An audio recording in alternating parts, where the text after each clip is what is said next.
Olá, empreendedores e empreendedoras! Hoje eu quero falar com vocês sobre uma polêmica. Mimo meu cliente ou não mimo meu cliente? E aí, cliente filho único vai ficar estragado, criado pela avó? Eu sou a doutora Tereza Gaia e vamos bater um papo sobre política do encantamento. Todo relacionamento, para não ser abusivo, ele tem um limite.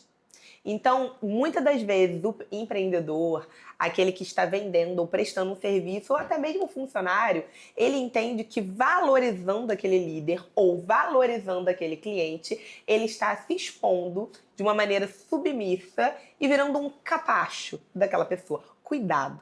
O fato de você mimar o seu cliente, o fato de você mimar o seu líder ou o seu chefe, não coloca você numa relação de submissão, coloca você numa relação de posicionamento. Você precisa posicionar o que você quer. Quando você mima o seu cliente, quando você entende a dor do seu cliente e quando você quer fazer não apenas o suficiente, mas o a mais pelo seu cliente, para mim você está sendo performático. Você não está sendo ali um bobão ou uma bobona. Por muitas vezes, quando eu entregava mais para o meu cliente, os amigos ou colegas de profissão em torno diziam que eu estava sendo muito boba. Mas quando eu olho hoje para o passado e para o presente, conectando os pontos lá de trás com o que a gente está vivendo agora, eu identifico que eu avancei e eles não, porque eu tinha uma necessidade, uma vontade, uma paixão de chegar a mais. Mas existe uma limitação. Eu não faço sempre o que o meu cliente me pede. Eu identifico o que eu posso fazer para atender o pedido daquele cliente. Se você vive num mundo onde você faz só o que te dá prazer, parabéns. Queria saber que mundo é esse. A Terra não deve ser. Acredito eu que você entenda que viver em relacionamento, em sociedade, é abrir mão de alguns desejos, valores, sabores. Eu amo comer uma boa pizza. Feita a lei, então me conquista. Mas eu não posso comer no almoço, jantar e no almoço e no de jejum, porque literalmente aquilo vai fazer mal, o meu açúcar vai ficar entupido, eu vou começar a ter baixa de pressão ou alta de pressão, dependendo da qualidade da pizza. Então, a gente não faz tudo que a gente tem vontade, tudo que a gente quer fazer. Por que a gente entende que atender um pedido do cliente é deixar ele extremamente mimado? Ah, mas existem clientes que abusam. Sim, como existem empreendedores que também abusam. Abusam da sorte, abusam do mercado, abusam de qualquer sentido de valorização ou desvalorização. Para de ficar criando justificativa para não fazer o que tem que ser feito. A verdade é que você precisa se sobressair. Hoje em dia existe muita demanda, mas muita pouca falta de material humano? Não. Existem alguns lugares que a gente tem uma falta de mão de obra especializada, mas mão de obra tem muito. E isso quer dizer que você está literalmente não no oceano azul, mas no oceano vermelho, que tem de tudo, do leão ao tubarão. Tem gente que não tá nem mais matando leão por dia, porque não tá dando para matar tanto leão. Então talvez seja melhor você fazer amizade com o leão. Se você faria amizade com o leão, por que você não quer fazer com o seu cliente? Por que você não quer mimar o seu cliente? Por que você não quer deixar aquele cliente bem assistido? Quando eu era mais jovem, tem um tempo atrás, eu ainda me considero jovem, mas eu ouvi uma frase: quem não dá assistência perde a preferência. É uma frase valiosa para você colocar num post-it na sua empresa, no seu computador, todos os dias que você chegar. Porque se você não dá assistência para o seu líder, se você não dá assistência para o seu colaborador, se você não dá assistência para o seu cliente, você vai perder a preferência. Porque quando ele precisar, talvez ele procure outra pessoa. Existe um perigo que muita gente não fala. Às vezes a pessoa não fala porque ela não entende do que vai falar. Eu sou advogada e sei muito bem quais são as cascas de banana num contrato. Trazer uma alta performance para a identidade da sua prestação de serviço pode ser uma casca de banana quando eu faço sempre a mais do que está contratado? Não.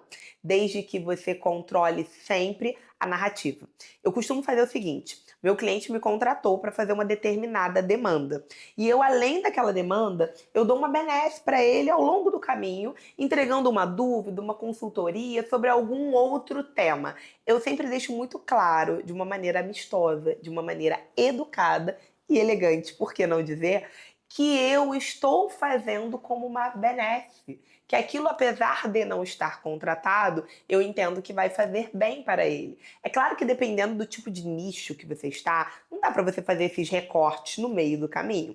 Mas o seu cliente, ele precisa ter essa identificação diariamente quando você faz algo além para ele? Não, porque eu comecei falando para você que tem que ser de uma forma elegante. Você não precisa ter uma preocupação legítima de que mimando o seu cliente ou entregando a mais, ele vai se acostumar a não pagar, porque você não vai fazer isso de todas as maneiras possíveis ou sempre que ele pedir, mas sim sempre que possível. Às vezes você quer cobrar tudo que o seu cliente precisa e você esquece que você pode mimar, entregar alguma coisa que você não tenha tanta demanda, que você não tenha tanto custo direto para fazer.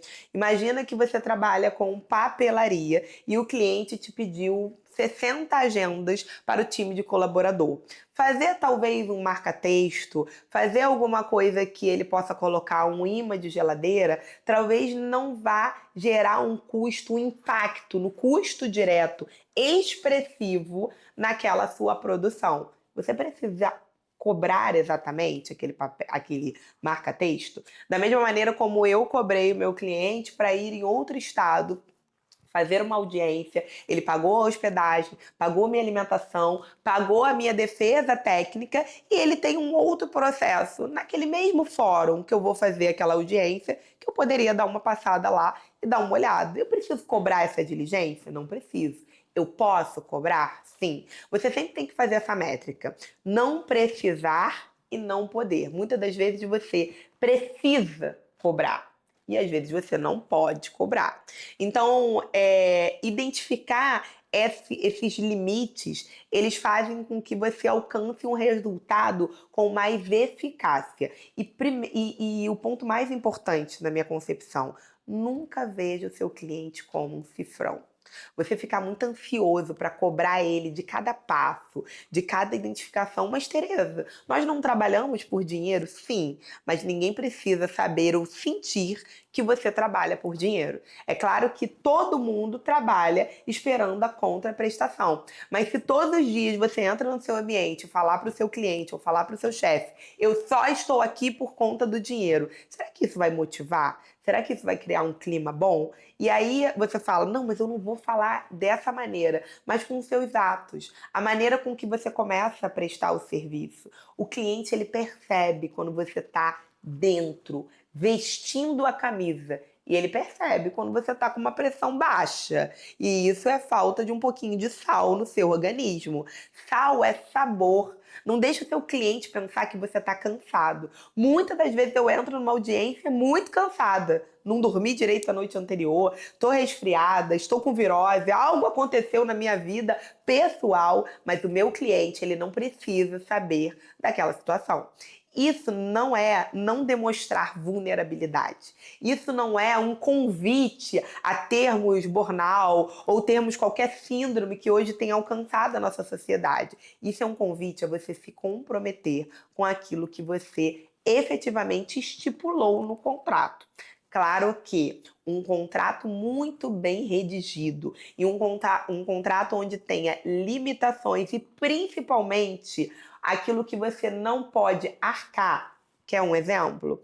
Deslocamento. Existem profissionais que eles embutem o valor do deslocamento dele. Estou falando de pegar um ônibus, estou falando de pegar um Uber, estou falando de pegar um táxi, estou falando de dirigir o seu carro dentro do preço. E existem profissionais que não fazem isso. O profissional que não faz isso, no meio do caminho, se ele não colocou no contrato que aquele deslocamento era do cliente ou não embutiu no preço, ele cria uma dificuldade para fazer aquela transmutação, aquela transformação no meio do caminho. Tudo que é muito bem combinado não é caro. Não tenha medo de mimar o seu cliente, mas não tenha medo de deixar muito bem ajustado, de forma contratual, o que você pode fazer e o que você só fará mediante um novo contrato. Eu sou advogada, né? Então procure um advogado da sua confiança e não deixe tudo na palavra. Isso era muito bonito há séculos atrás. Eu não falei de anos atrás, eu falei séculos atrás.